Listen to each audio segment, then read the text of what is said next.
চলুন বন্ধুরা, সকলে মিলে একসাথে ওড়িশার বিখ্যাত তারাতারিণী মায়ের মন্দির দর্শন করে আসি।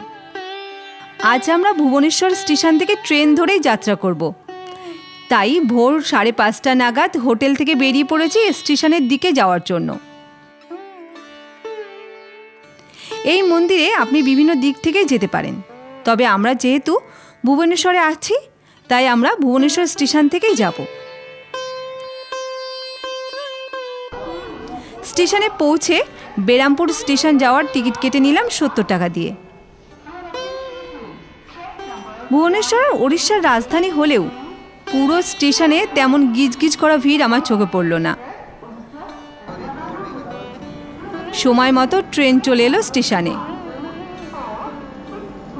ট্রেনে উঠেই আমি সোজা চলে এলাম জানালার পাশে।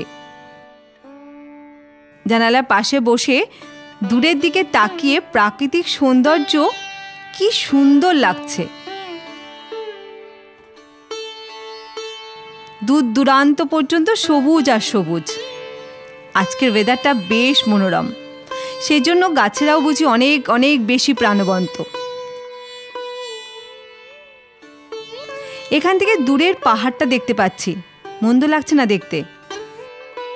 ভুবনেশ্বর থেকে বেরামপুর স্টেশনের দূরত্ব প্রায় 166 কিলোমিটার।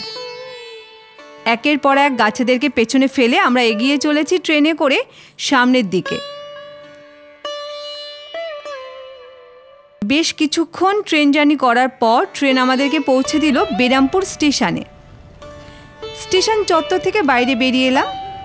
আমরা যেহেতু আজকে বাসে করে মন্দিরে যাব, তাই আমাদেরকে স্টেশন থেকে প্রথমে পৌঁছাতে হবে বিএনপুর পুলিশ স্টেশনের কাছের বাস স্টপেজে। জানলাম স্টেশন থেকে কিছুটা দূরেই বাস স্ট্যান্ডটা, তাই আমরা স্টেশন থেকে একটা টোটো ধরে চলে এলাম বাস স্ট্যান্ডে। ভাড়া নিল 30 টাকা করে। ও বাবা, নামতে না নামতেই টোটোওয়ালা দেখিয়ে দিল আমাদের গন্তব্যে যাওয়ার বাস দাঁড়িয়ে আছে। বাসে উঠে বাইরের দিকে চোখ রেখে এগিয়ে চললাম। লম্বা একটা ব্রিজ ধরে চলেছে বাস। বেশ লাগছে দেখতে এখান থেকে বাইরের প্রাকৃতিক সৌন্দর্য। বেশ কিছুটা পথ এভাবে এগিয়ে আসার পর এবারে চোখে পড়ল চাষের জমির মধ্যেই একের পর এক মাল্টি স্টোরি বিল্ডিং গড়ে উঠেছে। বেরামপুর স্টেশন থেকে তারাতারিণী বাস স্টপেজের দূরত্ব 32 কিলোমিটার।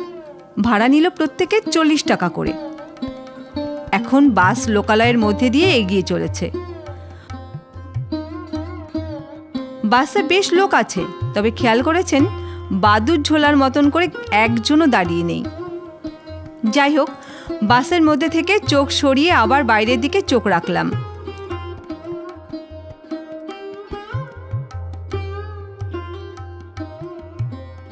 তবে পথের দুধারে এখনো বিঘার পর বিঘা চাষের জমি দেখতে পাচ্ছি।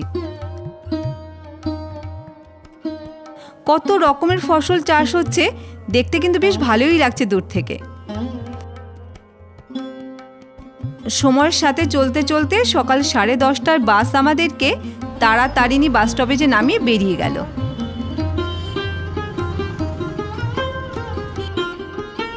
রাস্তা পেরিয়ে চলে এলাম তারাতারিণী মায়ের মন্দিরে যাবার তোরণদ্বার দেখে। এটা একটা 3 রাস্তার মোড়। তোরণদ্বারের কাছে এসে স্থানীয়দের সাথে কথা বলে জানলাম এখান থেকে মন্দির কমিটির অফিস এখনো 3 কিলোমিটার দূরে। তাই স্থানীয়দের সাজেশন অনুযায়ী একটা অটো ভাড়া করলাম। এই দূরত্বটুকু যাওয়ার জন্য ভাড়া নিল 100 টাকা। অটো যাত্রা শুরু করলো মফস্বল এলাকার মধ্যে দিয়ে। কিছু দূরে আসার পর দুধারে বেশ সবুজ পরিবেশ চোখে পড়ল। আর সবুজ পরিবেশ দেখতে কার না ভালো লাগে। দূরের পাহাড়টা দেখতে পাচ্ছি, কি সুন্দর লাগছে। ওটাই হলো কুমারী পাহাড়। ওই পাহাড়ের চূড়াতেই রয়েছে মা তারাতারিণী মন্দির। সমুদ্রপৃষ্ঠ থেকে ওই পাহাড়ের উচ্চতা 708 ফুট। না, ভয় পাওয়ার কিছু নেই, তার কারণ তারাতারিণী মন্দিরে মায়ের কাছে পৌঁছানোর জন্য 3 ধরনের ব্যবস্থা আছে। আমি এই অটো করে প্রথমে যাচ্ছি পাহাড়ে ওঠার গেটের কাছে। পাহাড়টা যত কাছে আসছে মায়ের কাছে পৌঁছানোর জন্য আমার আনন্দ আর ধরছে না। একসময় পাহাড়টাকে পেছনে ফেলে আমরা সামনে এগিয়ে এলাম। এই যে এখানে এসে অটো দাঁড়িয়ে পড়ল। সামনেই মায়ের মন্দিরে যাওয়ার গেট। গেটের সামনেই বেশ বড় জায়গা, যেখানে পুজোর উপকরণের অনেক দোকান আছে।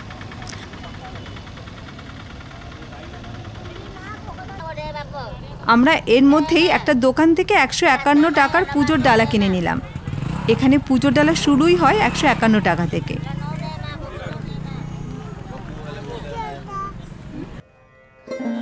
কুমারী পাহাড়ের ওপরে ওঠার জন্য 999টা সিঁড়ির একটা পথ আছে। চলুন আগে আপনাদেরকে সেই পথটা দেখিয়ে নিয়ে আসি।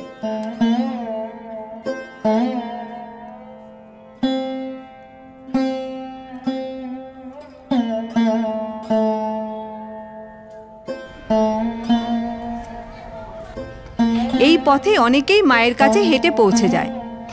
তবে এই সিঁড়িগুলোর মধ্যে শ্রাদ্ধানুষ্ঠানে কাজ হয় বলে বেশ নোংরা রয়েছে সিঁড়িগুলো। এছাড়াও পাহাড়ে ওঠার জন্য মন্দির কমিটির বাস রয়েছে গেটের পাশ থেকে। তাছাড়াও পাবেন রোপওয়ে। প্রত্যেকে ভাড়া নেবে রোপওয়েতে 60 টাকা করে। আমি কিন্তু এবারে হেঁটে নয়, বাসেই যাব, কারণ চারদিক দেখতে দেখতে আপনাদের সাথে গল্প করতে করতে যেতে পারবো।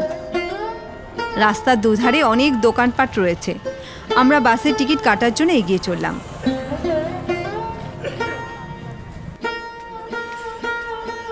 সিঁড়িতে কিছুটা ওঠার পরেই রয়েছে টিকিট কাউন্টার। প্রত্যেকের টিকিট 30 টাকা করে। টিকিট কেটে চলে এলাম বাসে ওঠার লাইনে। আমার আগে অনেকেই দাঁড়িয়ে আছে বাসের জন্য। অল্প কিছুক্ষণের মধ্যে বাস চলে এলো। আমরা লাইন দিয়ে বাসে উঠে পড়লাম।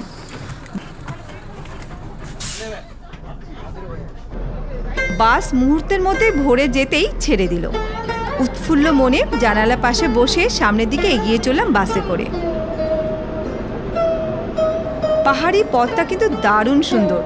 তার থেকেও সুন্দর দুধারে অল্প জঙ্গলময় পরিবেশ। মনে হচ্ছে সমতলের রাস্তা ধরে এগিয়ে চলেছে বাস। শুধুমাত্র বাঘগুলো এলে বুঝতে পারছি আমরা ধীরে ধীরে পাহাড়ে উঠছি।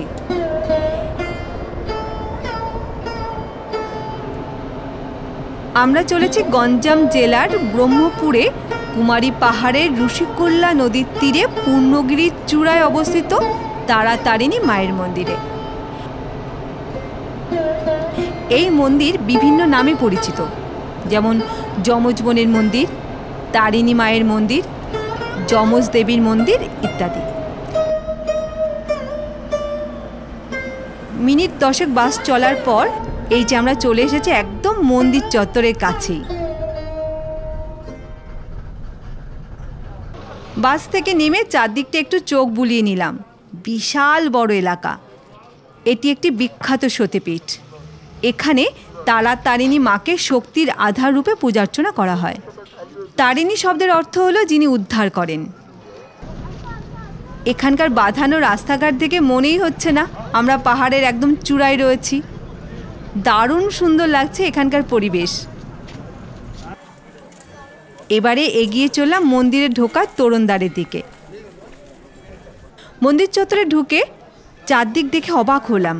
লাল বেলে পাথরের সমস্ত স্থাপত্য কি যে সুন্দর লাগছে তা আমি আপনাদেরকে বলে বোঝাতে পারবো না।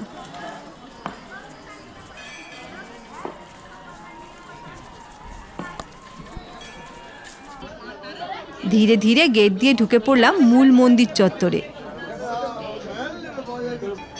এই যে আমরা পৌঁছে গেলাম তারিণী মায়ের মন্দিরের কাছে। কি অপূর্ব সুন্দর মন্দিরগুলো এখানে। মন্দির চত্বর একটু দেখে মায়ের পুজো দেবার জন্য লাইনে দাঁড়িয়ে পড়লাম, কারণ অনেক বড় লাইন পড়ে গেছে। ধীরে ধীরে ঢুকে পড়লাম গর্ভ মন্দিরে। তবে দুঃখের বিষয় হলো বাইরের দিকের ফটোগ্রাফির সুযোগ থাকলেও গর্ভ মন্দিরের ভেতর আপনাদেরকে দর্শন করানোর পারমিশন পাইনি। তবে আমার চোখ দিয়ে আপনাদেরকে জানাই, গর্ভ মন্দিরের ভেতরে বেদিতে সোনা ও রূপোর অলঙ্কারে সজ্জিত দুটি পাথরের নারী মুখ পাশাপাশি পূজিত হচ্ছেন। একজন তারা, অন্যজন তারিণী মা। এখানে সতীদেবীর বক্ষ পড়েছিল, সেই জন্যই নাকি এখানে মায়েদের এমন মূর্তি। অপূর্ব এক জ্যোতি বেরিয়ে আসছে মনে হলো মায়েদের মুখ থেকে। গর্ভমন্দিরে বুদ্ধদেবের ছোট একটা মূর্তিও রয়েছে। দারুণ দর্শন পেলাম মায়ের, সাথে পুরোহিত মশাইয়ের কাছে পুজো দিয়ে খুবই আত্মতৃপ্তি হলো। এত ভক্তদের পুজো দিচ্ছে, কিন্তু কোনো তাড়াহুড়ো নেই। প্রত্যেকের নাম গোত্র সহযোগে পুজো দিচ্ছেন। সব কিছু মিলে দারুণ শান্তি পেলাম মায়ের কাছে এসে। শান্তি মতন পুজো দিয়ে বাইরে বেরিয়ে এলাম। এবারে বাইরের চত্বরটা ভালোভাবে ঘুরে দেখব।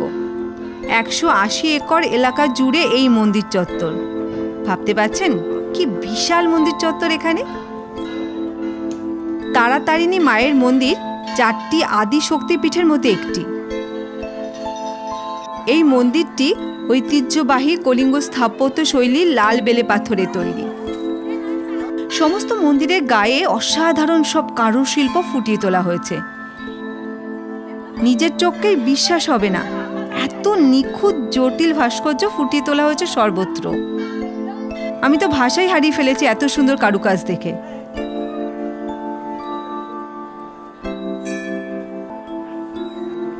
পুজো দেবার পর আমার মতন অনেকেই মন্দির চত্বর ঘুরে ঘুরে দেখছেন। এই মন্দির খোলা থাকে সকাল 5:30 থেকে রাত 8টা পর্যন্ত। তারাতারিণী মায়ের মন্দিরের চারদিকের 4টি কোণে 4টি মন্দির আছে। মন্দির চত্বরে ঢোকার ঠিক বাদিকেই রয়েছে শিবের মন্দির। এরপর হাঁটতে হাঁটতে চলে এলাম সিদ্ধিদাতার মন্দিরে। ইচ্ছা করছে ভীষণ দেবমূর্তিগুলো আপনাদেরকে দেখাতে, তবে উপায় নেই যে নিয়মের বেড়াজাল বিছানো রয়েছে চারদিকে। এবারে আমরা চলে এসেছি সূর্যনারায়ণ মন্দির। সূর্যনারায়ণ মন্দির দর্শন করার পর এরপর আমরা হাঁটতে হাঁটতে চলেছি আরেকটা কোণে আরেকটা মন্দির দেখব বলে। এখানে এসে দেখলাম এটা হচ্ছে নারায়ণ মন্দির। মন্দির চত্বরটা ভালো করে দেখে এবারে মন্দির চত্বর থেকে একটু বাইরের দিকে এগিয়ে এলাম।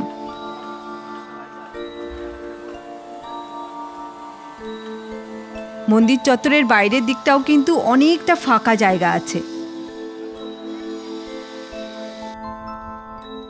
এখান থেকে নিচের দিকে চারদিকটা খুব সুন্দর দেখতে লাগছে।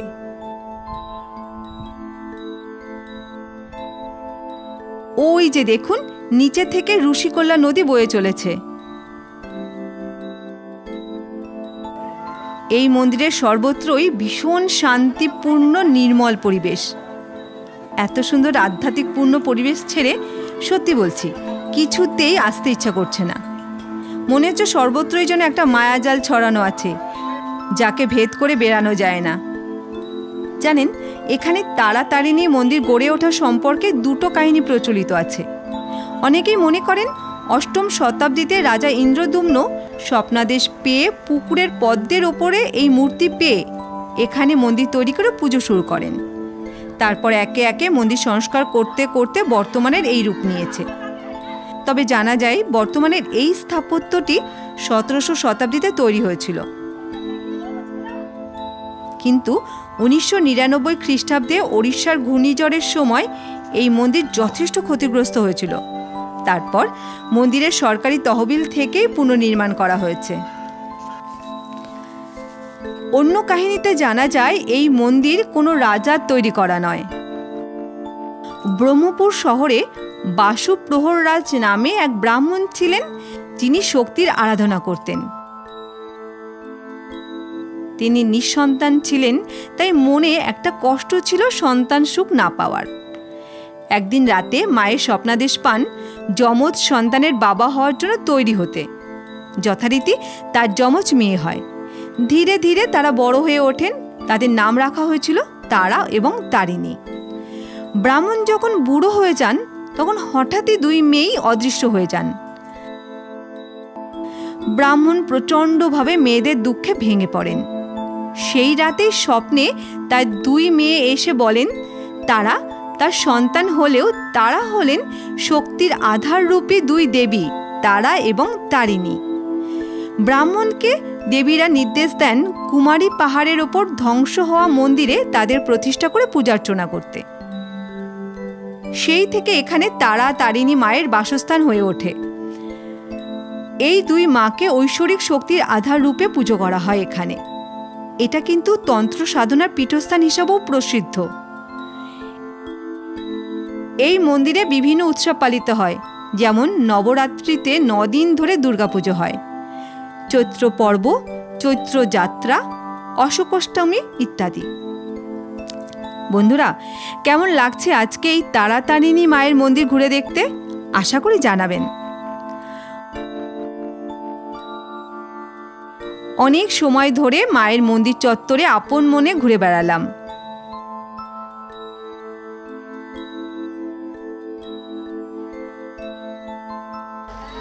মন্দির চত্বর সবকিছুই ভালো করে ঘুরে দেখে এবারে নিচের দিকে নেমে আসার জন্য বাসের লাইনে এসে দাঁড়ালাম। বাস আসতেই উঠে পড়লাম। আজ তারাতারিণী মায়ের দর্শন করে ভীষণ শান্তি পেয়েছি। আপনাদের কেমন লেগেছে জানার অপেক্ষায় থাকলাম।